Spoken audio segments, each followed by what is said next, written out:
Hello, everybody, and welcome back to the Hammer and Pickle Podcast. This is episode 5, and I'm your host, Jeremy Driver. And I'm your host, Zach Martin. And today we're going to be talking, pretty clearly, we're going to be talking about the recent decision on Roe v. Wade, and just overall about the Supreme Court and how it sucks major dick. And how our institutions have lied to us, or have been a lie, and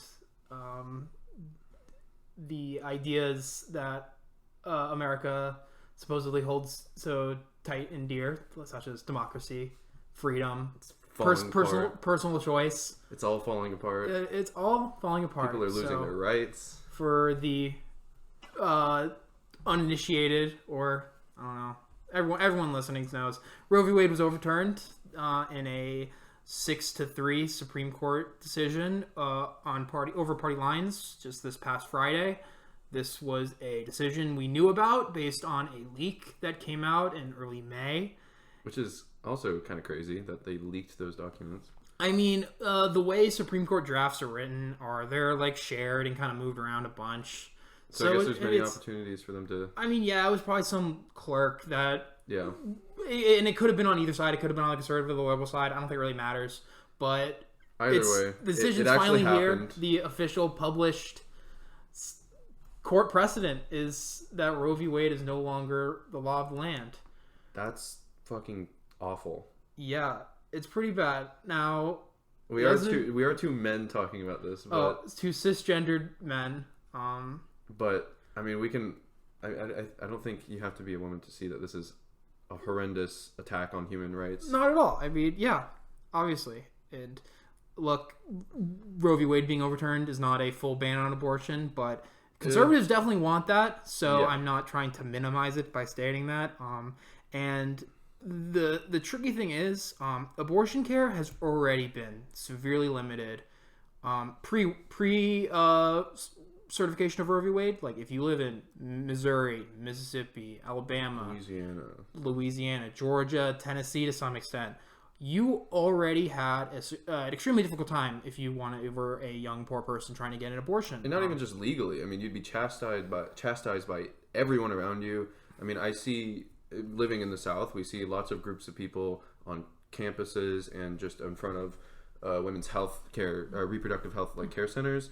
They protest constantly and berate students or not even students. They berate people for going into these reproductive health centers, and they constantly, it seems like it almost weekly that they're out there just trying to convince people that this is a sin and it's horrible and disgusting, with posters of these grossly inaccurate depictions of fetuses that are being mutilated. It's disgusting, and It is disgusting. They're horrible. And, I mean, you can describe any medical procedure in kind of graphic, not dirty, but kind of gruesome imagery. You can describe any medical procedure like that. Abortion's not unique in that sense. But for instance, in places like, I think, Mississippi, where there's only one abortion clinic in the entire state, post Roe v. Wade, it was not a given right for women to get an abortion like the law said. So this overturning is not the first step in the anti-abortion movement. It's the newest step, but it won't be and it's the biggest step, but it won't be the last in terms of conservatives' fight to limit women's ability to regulate their own bodies and the ability for people to really control themselves outside of this Christian zealot ideology that a minority of people in this country think we should all be indoctrinated into. Yeah, no, the Republicans clearly don't care, especially the Republicans that are highly religious, which is nearly all of them. They just don't care about babies. They don't care about lives. They don't care about women. Clearly, as they don't support things that actually help the women that are single mothers that are forced to give birth, can't have abortions. They just really care, like you said, about controlling women's bodies and upholding their weird theocracy that they think should be in place. In my opinion, it has to deal with this weird idea from conservatives of this like moral decay that they're always talking about within society. Because like they hate progress. Well, they hate progress, and they think that society is decaying by expanding these rights. So they'll hide behind the Constitution and say like, oh, this is just federalism. Oh, this is just states' rights, where they are clearly going against the democratic majority of people, where they're clearly going against the side of history and against the side of progress. And they hide behind this veneer of they care about the woman's health or the health of a fetus or the moral sanctity or whatever, and they will compare abortion to murder, and they have no clear plan or will to improve the lives of young children, improve the lives of the working poor, improve the lives of people who are more commonly getting abortions. They have no intention of doing the things that would make someone actually pro-life, and that's an argument that's brought up a million times. How pro-life doesn't mean pro-life; it's more closer to anti-women. Like abortion. First of all, abortion regulation doesn't stop abortion; it just stops safe abortion. Women need these life saving procedures in terms of ectopic pregnancies and other complications that come with birthing a human child. And Republicans hate that. They hate that you can get medical help, and flag this. I don't know what I was saying really. Did you flag it? Mm-hmm. I kind of lost my train of thought. There's like a couple of things I want to talk about, and then they. What did you say last? You were talking about how they don't want medical. I was talking about like ectopic pregnancies and stuff. Oh yeah. Oh yeah. Okay. Yeah.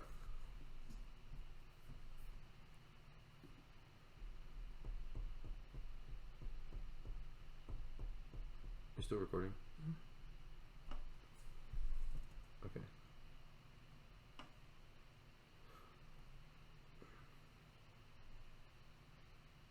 Okay. Well, Republicans clearly hate healthcare anyway, as they don't want universal healthcare for anyone in the first place. So clearly that extends towards abortion rights. But I mean, obviously that isn't the only thing. Well, absolutely. I mean, it has nothing to do with a desire to improve the health or the general public will or the public image. It has nothing to do with trying to restore any sense of like society or like to repair this moral decay. It has to do with control. It has to do with Christian ideology and this idea that progress is destroying our society, which is fascist propaganda and authoritarian propaganda. No, they all have this fantasy where they could just go back to the 50s, where they can all beat their wives and it be socially acceptable. And it's a fantasy. They want to go back to a time where we hate gay people publicly. Majority of people hate gay people publicly, and women don't have nearly as much say or power and the human decency that they have today. No, it's incredibly disgusting that they have this fantasy. Absolutely. And the troubling part really is because socially conservatives can kind of grandstand on that all they want, and in the same way liberals do grandstand on the opposite direction of progress, you can still do that and it ultimately material end up in nothing. But what conservatives are able to do is they materially provide for that broken ideology. And this Roe v. Wade case is the prime example. For the past 50 years, since Roe v. Wade started, conservatives were determined to get to this point. Yeah. They did not give up in this fight for the past 50 years. You got to give it to them. Yeah, oh, they did a great job. Talk about the long game, honestly. They really stuck to their guns. The fact that over 50 years of row one, conservative zero, that they came from behind and really made that fourth quarter comeback. You know what they finally did? They finally got to own the lib. I mean, this is the ultimate owning of the libs, really. Oh yeah, It's the denial of basic human rights is the prime way I could think to just own the liberals and make them cry sweet, sweet liberal tears. They literally want to own the libs. Yes. They are now owning control over... If those are black and poor people, yeah. then they would love to literally own them. Yeah. But... No, the ultimate owning the lib is forcing you to have a baby that you can't afford to take care of. But that's also communism, because China. Of course. Because when China does birthing regulation, that's bad. And it's communist. But when the U.S. does it, it's good democracy? Freedom? Like... Guns. Yay, guns. Bald eagle, maybe? Now you're getting it. But so the conservatives have been excellent at providing these material wins for their base, and they showed no sign of slowing down. It gets a little murky, but if we're gonna look at the legal decisions written by the majority opinion for Roe v. Wade, Clarence Thomas, they all wrote separate decisions. On the majority side, the minority has a joint decision. So Clarence Thomas, in his decision, wrote about not only Obergefell v. Hodges, which of course gave gay marriage legalization rights across the 50 states, but Lawrence v. Texas and Griswold v. Connecticut, which all kind of tackle ideas of contraception and marriage laws. And what is funny, actually, is there was one very specific Supreme Court case that should have gotten kind of included if you're talking about those cases, and that's Loving v. Virginia, which is for interracial couples. However, oh no, Clarence Thomas, who is a black male judge, has a white wife, so there might be a very specific reason why he's excluding Loving v. Virginia while including the rest of. Well, at the very least, we have that. But so if the conservatives ride behind kind of repelling some of the most significant markers of progress that we really have in this country, which is the Supreme Court precedents, I mean, I'm not too certain. I mean, in, for example, Brett Kavanaugh's separate concurring opinion, he does not say... or he says that this ruling does not apply to those other state cases, such as Loving Virginia, Brown versus Board of Education, and a lot of cases that conservatives are trying to push. This is not the first time Brett Kavanaugh would have lied, though, when he is supposedly not to. I mean, famously, all three of the Trump appointment judges said they would not vote to overturn Roe v. Wade. They would treat Roe v. Wade as settled precedent, and they lied. So let's not trust any Supreme Court justices on either side. I don't do that. So it is a very real possibility that if the liberals and the progressives cannot fight against this right-wing court superpower they have dominated, that we could be seeing gay marriage and more contraceptives up on the chopping block to be pushed down to states' rights, which states' rights, for those who may not be aware, is kind of a myth. I mean, the way state government works is so concentrated within like the Republican Party. Yeah. And there are states where, despite however many Democratic majority voters there are, such as in Minnesota, for example, Minnesota, despite having significantly more Democrats voting in their elections, has a majority Republican state government. So state rights is only there to really protect those like old white people that live in the countryside that want to say. Absolutely. That's literally the only purpose. Is to protect those people that grew up religious and conservative and just they want to maintain power over the U.S. Mm-hmm. That's how the Senate was created, really, in the Constitutional Congress, if we want to go all the way back to the 1700s.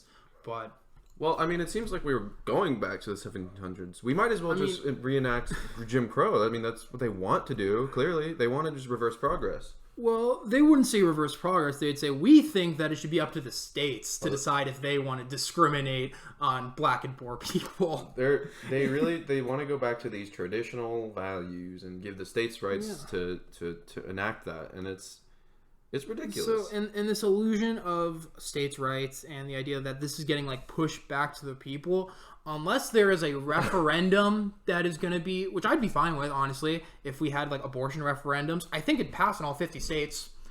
Probably most. I mean, most even states. even in like if you actually like took like a full like fair election, or not election, but referendum from the people on abortion, I think even in the Mississippis, the Alabamas, they would have exclusions of or exceptions for cases of rape and incest. Yeah. Probably like early and like midterm abortions. Like they might not do late term abortions. There would be states that still restrict it, but I guarantee you no state would completely outlaw it. And the way we're looking at it as over the next few months, it very well may be that 20 to 25 states in this country have completely outlawed abortion. But even doing that, it's going to be very weird how that practically works, because how do you regulate that?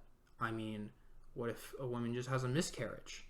Is she... Well, that's what they've said. I mean, if a woman gets pregnant and just, instead of having an abortion, drinks a fifth of vodka every night, baby dies, like, is that illegal?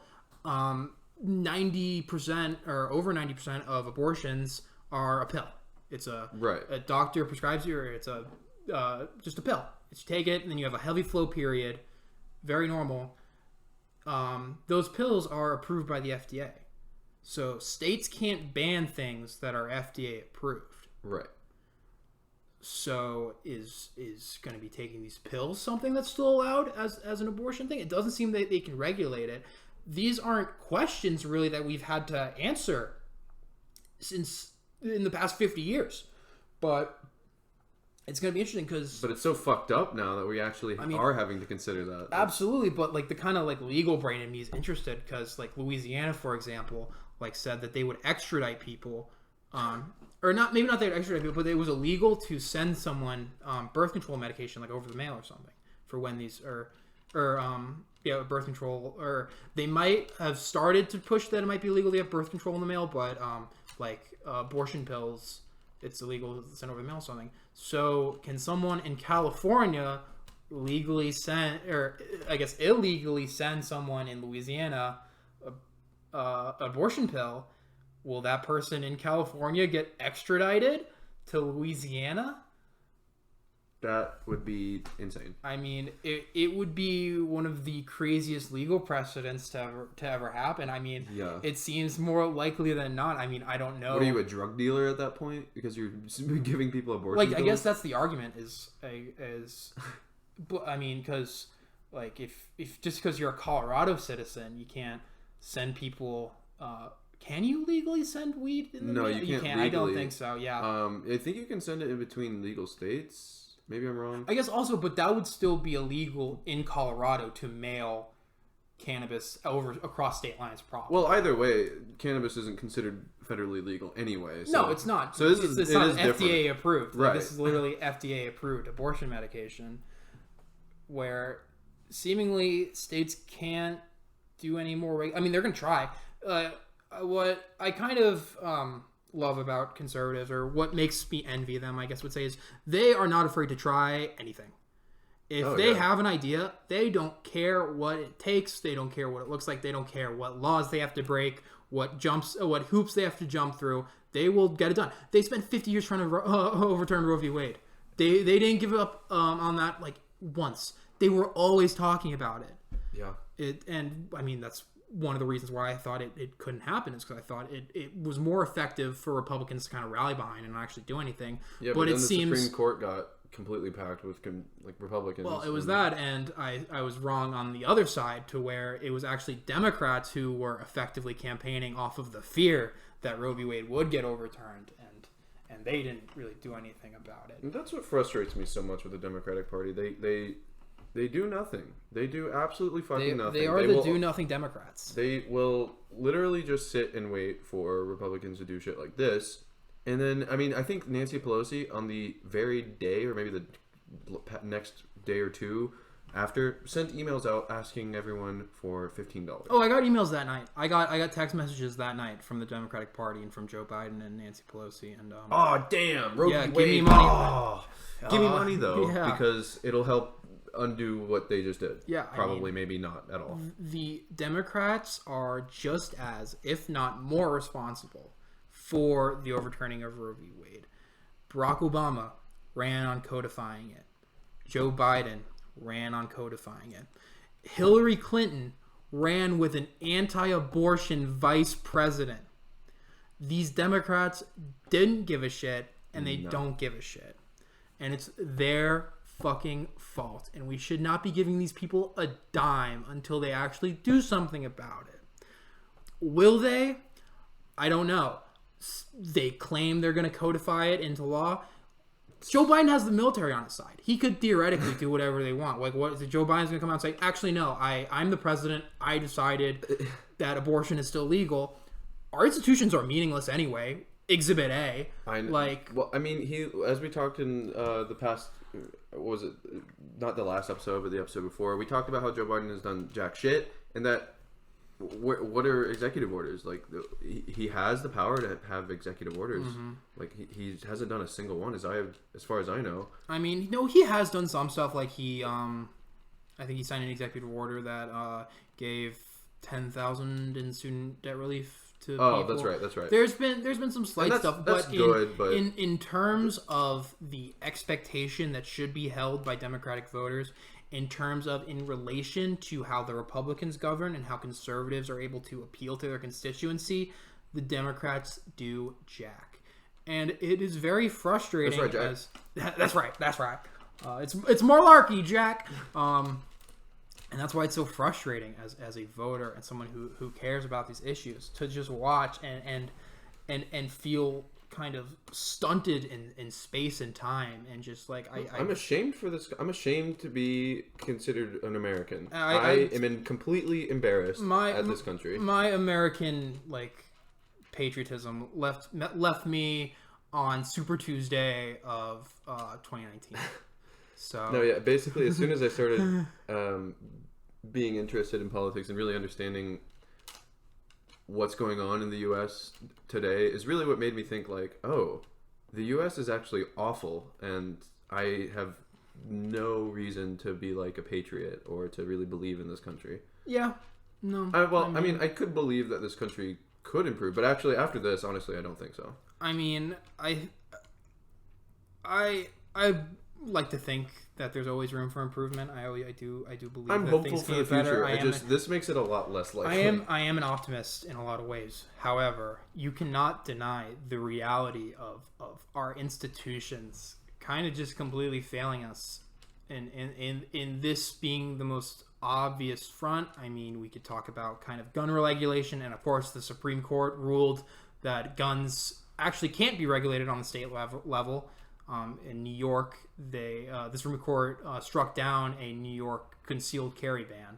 So guns can't be regulated at the state level, but women's bodies can. Yeah, guns literally, according to the U.S. government, have more rights and more protections than women. Hey, if you want to kill an unborn baby, you're gonna have to shoot it. I guess and that's the American way. You gotta take it to a nursery and just open fire, and then no more baby. I mean, that would be the American abortion. I mean, but then they'd find a way to make it the woman's fault because the women put the child in danger by being in that position. I mean, women have gotten tried for that before and thrown in jail for getting shot while pregnant and being convicted of murdering their baby. Wow. I think that happened in, I believe, Louisiana. They got convicted? I believe that a woman was convicted. That's so backwards that I can't even... I don't know if it's happened multiple times. This might have been something we talked about in one of my law classes. But I believe in that case, like, there was a woman who, like, instigated a fight. And, like, the pregnant woman, like, instigated a fight with some dudes. This is completely off topic, but it's kind of an interesting story. That could be completely made up. I don't know. But a woman initiated a fight with another woman's with some dude's girlfriend or whatever.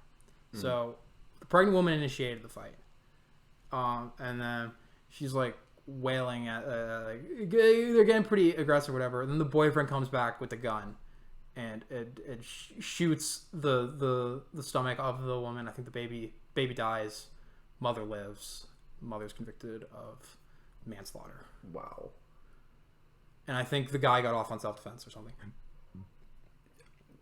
Only in America can that happen. Only in America. Would that even be remotely like a thing? Very American. Aren't we proud of that type of thing happening? Because, like, I don't doubt that. Even if it is fake, I don't doubt that being a thing that would happen in the U.S. Oh, absolutely. Absolutely. And that's a bad thing. That's a really bad thing. Mm-hmm. I should have faith in this country, but I have no faith. Like, speaking of faith, I kind of wanted to talk about, like, how I feel like... I mean, we've talked about it a little bit, but I think religion is a huge... one of, if not the most influential factors in the Roe v. Wade decision, and also the Republicans' control over a lot of the government. They run on like this appeal to religion. Yes and no. I don't think Christianity is like the focus in that we couldn't have, like, if Christianity didn't exist, there would not be an attack on Roe. The attack on Roe would still be there. Christianity is just used as a facade and a conduit to mobilize the right people, right? To morally grandstand in an accepted way, because you can't just say fuck women. You have to say, oh no, I'm a Christian. I believe God says fuck women. God says fuck women. I care for the baby, whatever the fuck that means. I just mean that, like, because of the commonality between their religion and the constituent, the followers' religion, that's what makes them so convincing to the people. That's what gets them to vote for Republicans or these shitty Republicans. Mm-hmm. And I feel like it's this culture in the U.S. where, or this culture within religion in the U.S. where we hate gay people, abortions are bad, we're killing babies. It's this that's being fed into the minds of the people, and being that seed in their brain that really gets them to be like, oh yeah, God really does hate women, and I should too. And God hates gay people and shouldn't think they should exist. Mm-hmm. I also think that.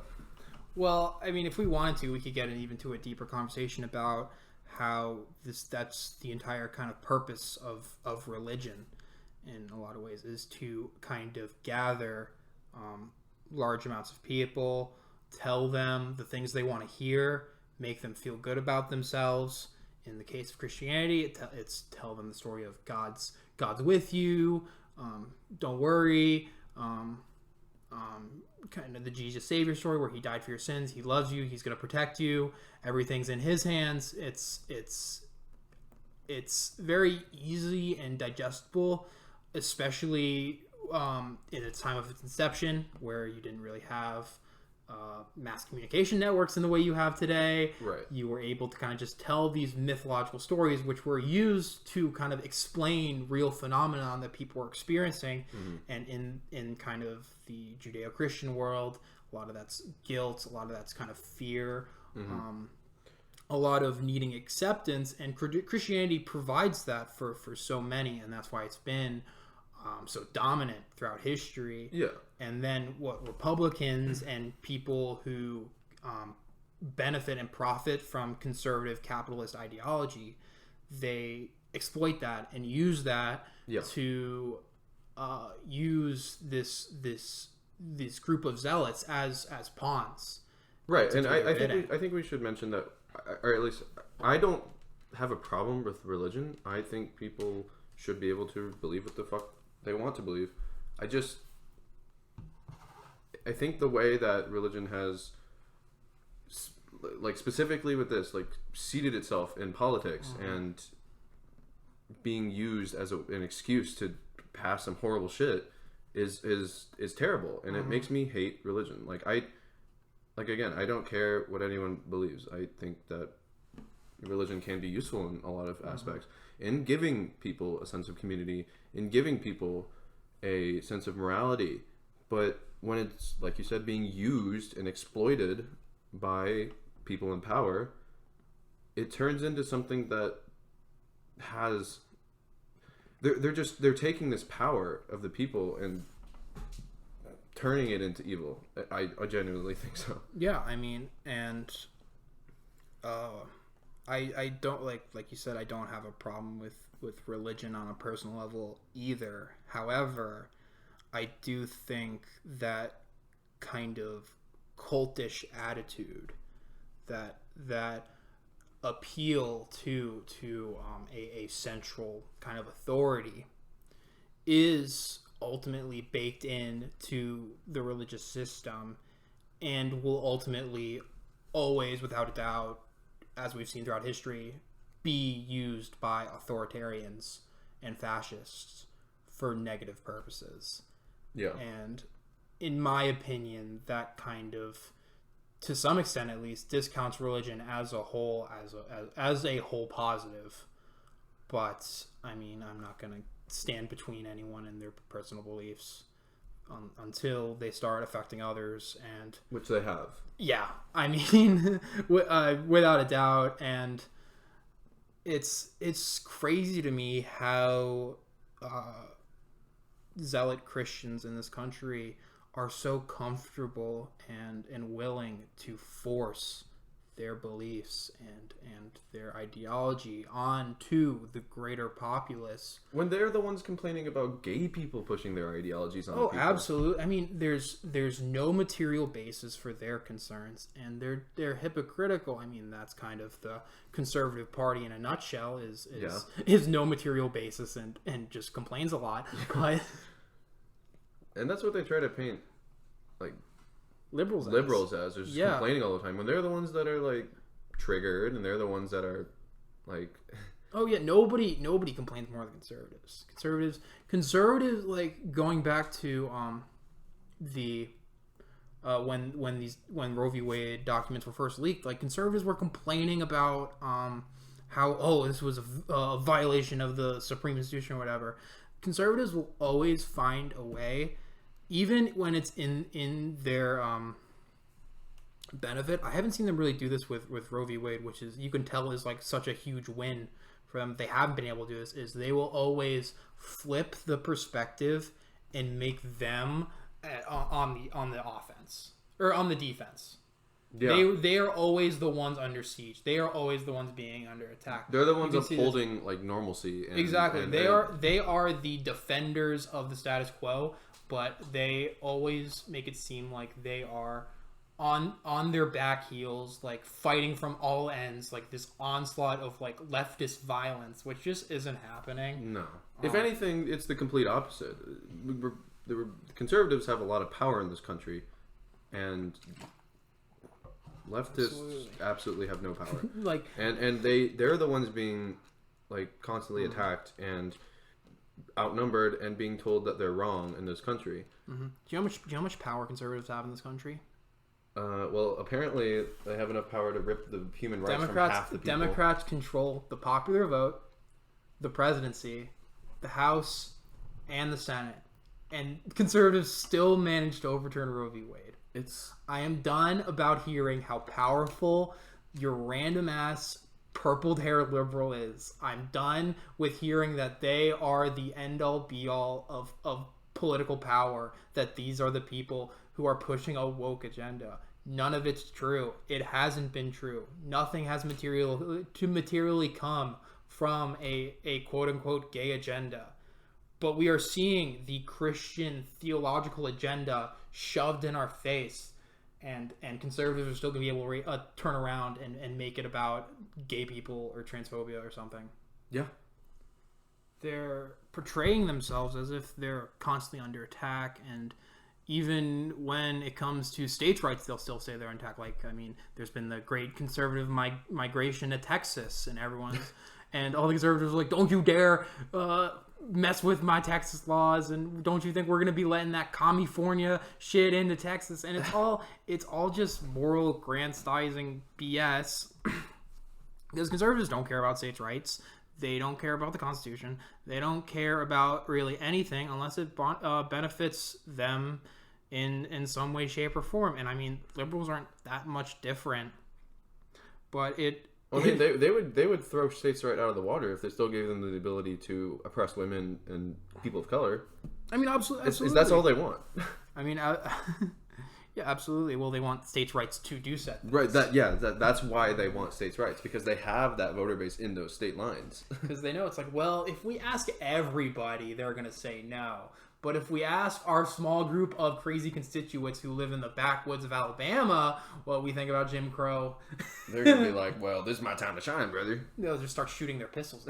Pew, pew, pew.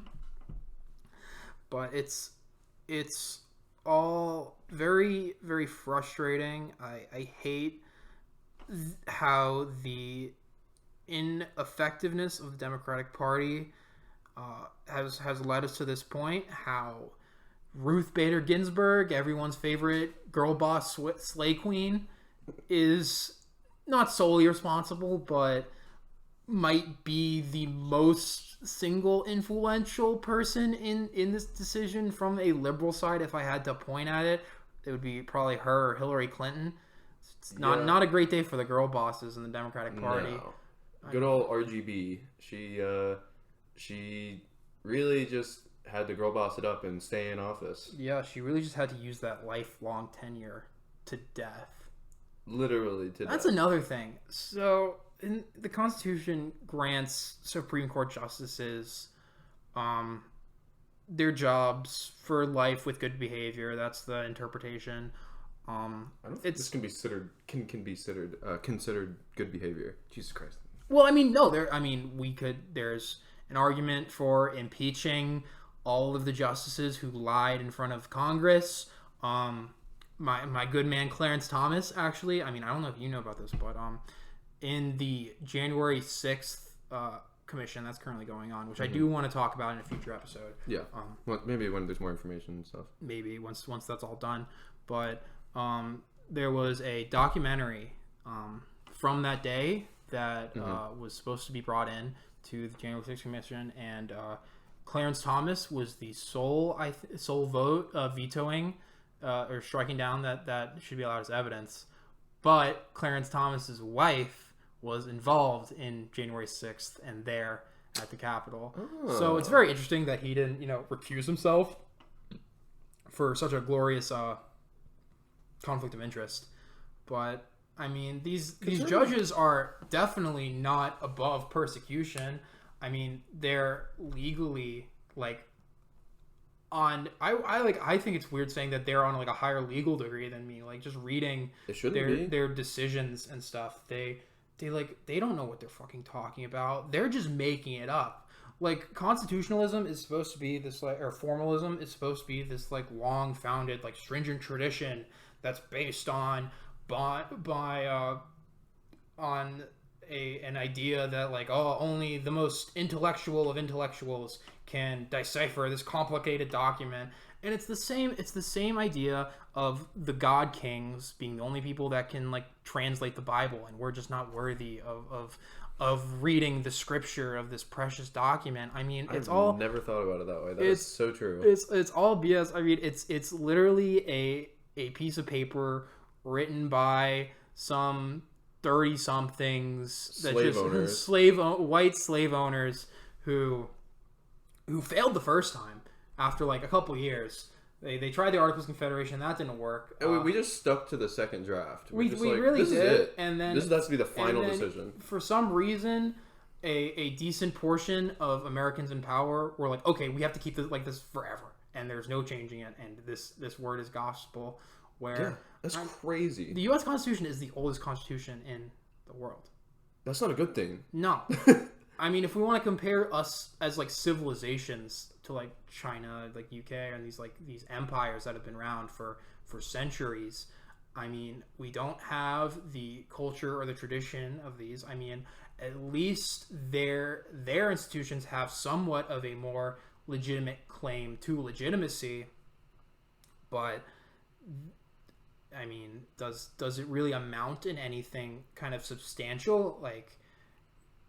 There's no reason why if you want to look at it in a vacuum, why the hell would a document written in the late 1700s given the conditions of the U.S. around the late 1700s, why the hell should we expect that that same document is going to be effective in the year 2022? I don't know. Like, why is that an accepted like ideology that like formalism and anything but viewing the Constitution as something that should be amended and changed and kind of change the interpretations of how it's written and change the way it's really structured to help and better formulate the citizens into society like it was intended to do. It's kind of funny. I see so many like people, largely conservatives, that they're like, oh, I'm so proud of the systems that we have in the U.S. that allow us to have so many freedoms and allow us to be such a good democracy. When they've lived their whole lives, especially people like in the systems, they've lived their whole lives and not even questioned it once, and they blindly believe that this is the greatest system on earth. And it's crazy to me that they think that this, like we're worshiping this 300-year-old document that's bullshit. And I mean, this is a little bit of rad liberalism, but authoritarians and our quote unquote enemies like Putin, like Kim Jong-un to some extent, do enjoy us kind of collapsing in this way because it gives them something easily to point at and kind of show the failures of democracy. Yeah. Like if you're Vladimir Putin, like, hey, you want to be like them? Yeah. I mean, like we have no sense of stability, of a government we can trust, a government that works for us. What do we have other than a veneer of democracy? What do we have that takes democracy and equates it to direct material change? Nothing. We have absolutely nothing. Our president's chosen by an electoral college, which allows for loopholes that prevent a majority candidate from receiving the presidency. At every step of our democratic process, there are anti-democratic checks that swing the pendulum as far away from poor working class and the majority of Americans as possible. Mm-hmm. And it's sad. It's sad that we continue to... A lot of people are just blind to the issues here. They just don't see that this problem exists, and it's really sad. It's really sad that there are so many people that just do not understand that this exists. And with Roe v. Wade, it's a little different, though, because, I mean, people understand. Yeah. People understand the magnitude of a right that's been held by women for 50 years just being taken away. Like, imagine if they were like, okay, women's right to vote, let's take that away. Let's get rid of that. Black people voting, no, let's just get rid of it. Oh, states' rights. States can dictate it. That's right. But we don't want the federal government saying who gets to own land. Why would they do that? It's such a ridiculous notion that's just an acceptable way to govern, and people aren't going to take it. I mean, even like your average dumb guy is, when it comes to Roe v. Wade, is going to be like, whoa, like that's crazy, that's weird, like this thing that most people have been born into. And it's always kind of been a shadowy figure in the corner of American politics. Like, what if conservatives can actually overturn Roe v. Wade? And they fucking did it. But it was so, in my mind, especially, like, as someone who followed this stuff, I didn't think it was going to happen from a political standpoint. I thought it didn't make sense for conservatives to do it. But I'm biting my words. It did happen, and it seems like it's going to be very effective for the conservatives. I mean, we will see what the midterms look like, but the conservatives are winning in this country, and the only way to stop it from getting worse and for us to maintain things like gay marriage and contraception access and to try to get back Roe v. Wade is to push back against the conservative establishment that has dominated politics, especially since, I guess, 9/11, really, in the past 20 years, Democrats really haven't been able to do anything since Iraq. I mean, not that a Democrat invaded Iraq. That was George W. Bush. But I mean, since really Bill Clinton, like what have the Democrats done over the past 2 decades to implement a material change and to prevent this surge of conservatism and this push down the wrong direction? I agree. And with that, I think that's a good place to wrap up this episode.